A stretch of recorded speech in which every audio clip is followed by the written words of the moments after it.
Weekdays at Bernie segment tonight, as everybody knows, Chris Wallace moderated the debate last night. It was no easy assignment. But Hillary Clinton wanted the wall. Well, we are a country of laws.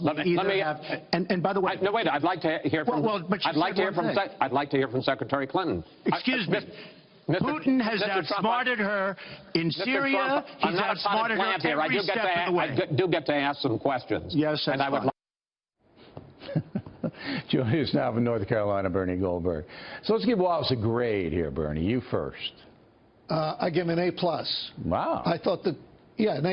I thought the questions were good questions. They were focused and relevant. He, very importantly, did not make himself the story, and he was fair and balanced. But don't take my word for it. Let's go to the Bible that liberals go to get their guidance. I will read you one sentence from that Bible, the New York Times. Mr. Wallace mixed humor with scolding and persistence with patience to guide his charges toward the most substantive encounter of an unusually vicious election. I agree. Okay. I'm not going to give you my grade because I got Wallace on tomorrow, and so I'm going to give him the grade face-to-face like any good teacher would do.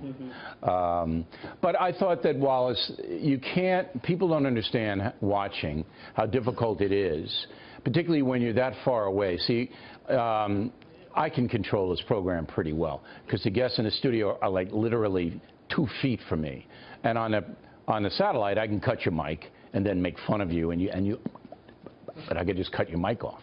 But there he couldn't do anything, and if they wanted to keep talking, which both of them did, all right, both of them yammered through his questions, there's nothing he could do about it. I mean, unless he throws something at them. But so I thought he did pretty well, and he got a lot in the 90 minutes. They got a lot of subjects in. The one thing that I would do that Wallace didn't do, and I want your opinion on this, is that if somebody says something like Hillary Clinton did, well, it's only about economics, the open border, or it's only about energy. That's what he said. It's only about energy, open border. I would say clearly it isn't, Madam Secretary, and then I would read the quote. You know, I do agree with you on that. As a matter of fact, when she said last night that her dream, her word, of open borders was about energy, I was live tweeting during the debate, and I said, really, who knew that? But that's not what she said in that speech to the bankers. We have the words. But come on, I have a dream of open borders for energy? No, it's for people. Right. I mean, I guess he could have said, as you know, I don't like second-guessing people who do live television, but I guess he could have said, Mrs. Clinton, come on, really? But that's a minor pick. I give him an A+. All right. Now, do you think that Wallace was too tough on Trump when he brought up the rigged business and are you going to respect the election results? Was that a fair question? Was he too tough? No, he wasn't too tough. That was a great question. And predictably, even if Trump supporters don't care that he said, I can't automatically tell you right now that I'm going to support the results, and nothing he says or does is going to matter to his most loyal acolytes. But it was important because I think it sank whatever small chances he still had. But he did it for a reason. He did it for a reason. Donald Trump's massive ego will not let him accept the idea that he might lose unless the system is rigged, unless the fix is in.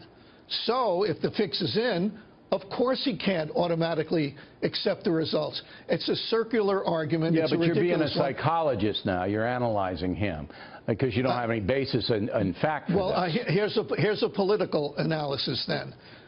If Donald Trump winds up hemming and hawing and not supporting enthusiastically, or at least as enthusiastically as a loser can support the result, if he can't support the result in 2016, what do you think his most passionate supporters are going to do in 2020?